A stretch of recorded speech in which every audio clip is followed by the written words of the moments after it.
The Armourer. The Armourer plays a vital role in keeping the culture of the Mandalorian alive. She forges Beskar armour in the ancient tradition of her people. Hello and welcome to Centurion's Corner, and today we are reviewing from Star Wars The Mandalorian, The Armourer. So Hasbro have gone to town on the Mandalorian figures and actually bringing them out left, right and centre. So this one was kind of a main character, I suppose, in a way, in the first season, but actually didn't actually appear in season 2. So who knows who this mysterious Armourer is, and all the other Mandalorians as well, and where they're going to end up. Are we going to have a nice battle for season 3? So as always, we've got that nice orange transcending through the actual card itself, representing the Mandalorian. We've got her here with a few kind of weapons and accessories of her welding equipment. On the side we've got her picture again, and on the back we've got the picture and the bio, and on the side just with that coming around again to the front. So without further ado, let's just crack this bad girl open. So here she is in a blister pack, looking fine and dandy, no extra accessories, so we're actually getting everything in that clear view of the blister pack. And yeah, she's looking pretty cool. So we take her out for our first impressions.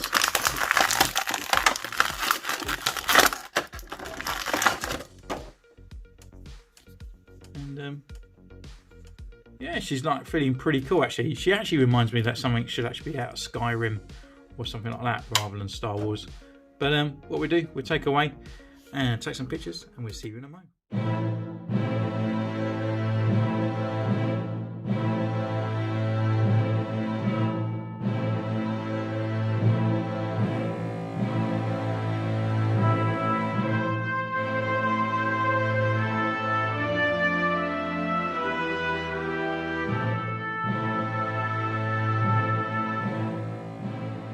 So I've been away taking her photos, and she actually photographs really nicely. We've got that nice kind of transcendent kind of metallic look over her sort of body, with all the other matte colours and the sort of leatherette kind of thing. So she actually photos really nicely, and she's got some really great details.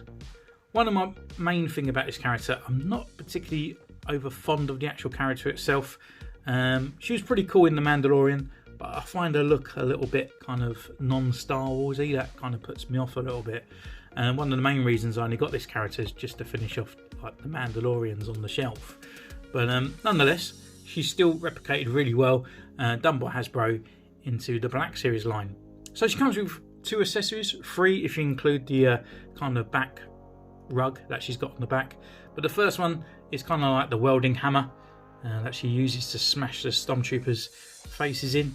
And it's done in a really nice metallic silver, and not much sort of detailing on there, but it looks pretty cool. And it goes down into a kind of a thicker point at the bottom down there.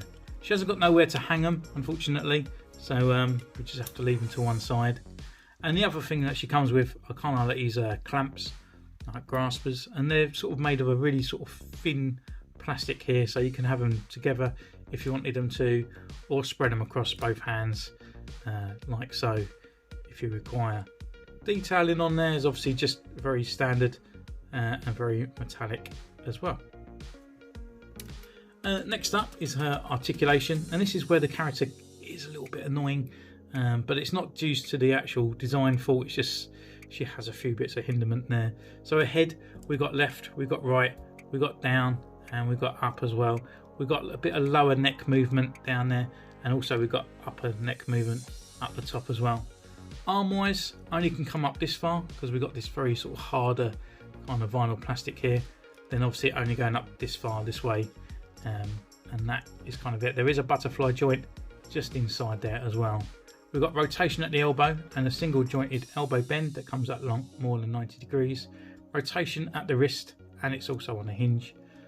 We've got movement at the waist, down this far, back this far, legs this wide, not hindered because we've got the split on the skirt here, upwards, back, rotation, and then we've got the single knee joint, only comes up this far with a rotation and a pivot at the ankle. So in all, Black Series kind of wise, not too bad, just a little bit kind of hindered at the shoulders, So actually trying to recreate those kind of takedown moments in photography and stuff like that is a little bit hard due to the fact of her shoulders and whatnot. But going through the sculpt, yeah, she looks absolutely perfect. She looks exactly how she should look in the actual from the Mandalorian. And this is the kind of annoying part here. So to me, she kind of really looks like the quest giver, like she does in the Mandalorian, but from Skyrim or something like that. But looking at the head, we've got that Mandalorian kind of very Spartan-esque kind of look on there, with the gold going around. It's got some sort of like extra kind of goldness inside it, giving it off that kind of sort of bronzing look. We've got the horns on top as well. Maybe a reminiscence of a Mandalorian. So maybe she's someone from the rest of Darth Maul's lot.